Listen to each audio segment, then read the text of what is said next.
Good morning, City Life. Hope you're doing well. That's a little message from me this morning, carrying on that theme really that we've had the last few days, looking at vision, and our vision being Jesus, which hasn't changed before the pandemic, during the pandemic, or afterwards. That it is about that belief and sight of Jesus. And I just wanted to share one story that I've been mulling over the last few days from Luke chapter 13. You know the way Luke picks up so many people that are on the edge of society and that are ignored by many and ridiculed by others. So like Zacchaeus in Luke 19 and so on. But in Luke 13 he heals a woman in the Sabbath. So on the Sabbath day, as Jesus was teaching in a synagogue, he saw a woman who had been crippled by an evil spirit. She'd been bent double for 18 years and was unable to stand up straight.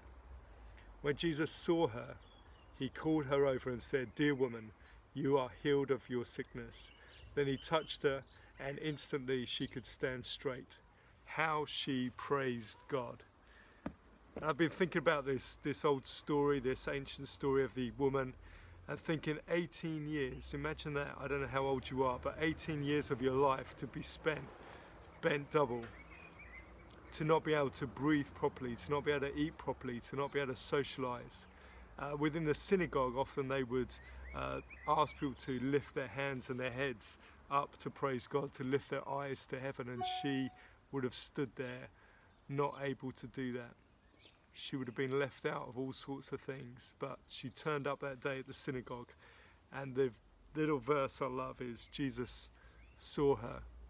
And as we've been talking about seeing Jesus in our lives through this week and him being our vision, it's also important to flip it around and realize that Jesus sees us, that he looks at us and he sees us and he sees our needs and he sees our wants, and he meets us in our times of crisis and need. And that's what he did with this woman.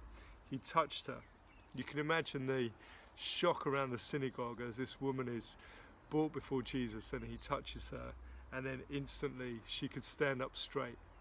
This hunched woman suddenly finding her back and straightening it and lifting her eyes and her head and her hands to heaven and praising God like she'd never been able to do for these past 18 years. Jesus miraculously transformed her. And then I've just been thinking in my own time this week, imagine her just looking into the eyes of Jesus and seeing him and knowing what he has done in her life. And it caused a real stir within the synagogue because he'd healed on a Sabbath day, and so they were angry with him, and you can read the rest of that story, but they were shamed in effect because all the people rejoiced at the wonderful thing that he had done right before their eyes. And how could you not do that? So today I just wanted to encourage us that not only are we beholding Jesus, but he beholds us. He sees us and he's for us and he's behind us. So whatever needs we might have, however small they are, great they are, lift them up before God and know that he sees you and your family and your friends and the needs that you have, and that he is watching over you. We've been asking people to do a little survey just around lockdown, what they found helpful, what they're going to take away from this time, what they were going to leave behind.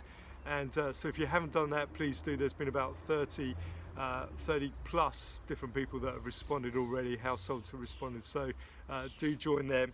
One of the things that people have asked is about what work's happening with Clear and other projects, and all those projects are still being carried on. In fact, with Clear, it's quite amazing because that's all flipped around to being online English lessons with our refugees and asylum seekers that we serve, and it's been online advice, and all of that has been really engaging and connecting. And then Young Life, I'm wearing the badge today. Young Life as well, they've been running stuff pretty much every day through this lockdown, done an amazing job. This week they ran an Instagram live club with kids from all over the city, from the Oasis Academies, from Cantel, from other schools, connecting in. So really amazing stuff happening online to engage with many people. And then for me, just as we wrap up, I've been kept busy just working with the schools and with rough sleepers, organising lots of food and help for them.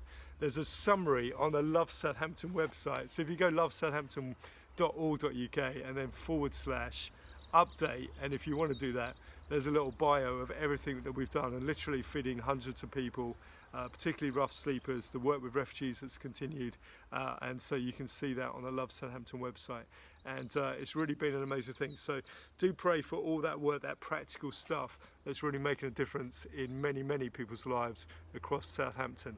And I think as I've met some of those families who are cooped up in houses and cooped up, struggling to see anything in their cupboard that they can eat, it's a bit like the woman who's staring down at the floor, just looking at the dust and just wondering where life will come from.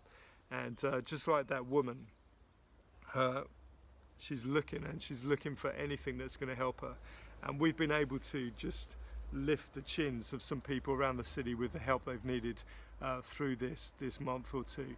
And so praise God for that. Praise God that He's blessed us, that we could bless others. And so today, I'll finish here. May you be blessed, may your families be blessed, and may this little story give you a little bit of hope today, just to lift your chin up, keep your head high, and know that God is watching over you. God bless. Bye-bye.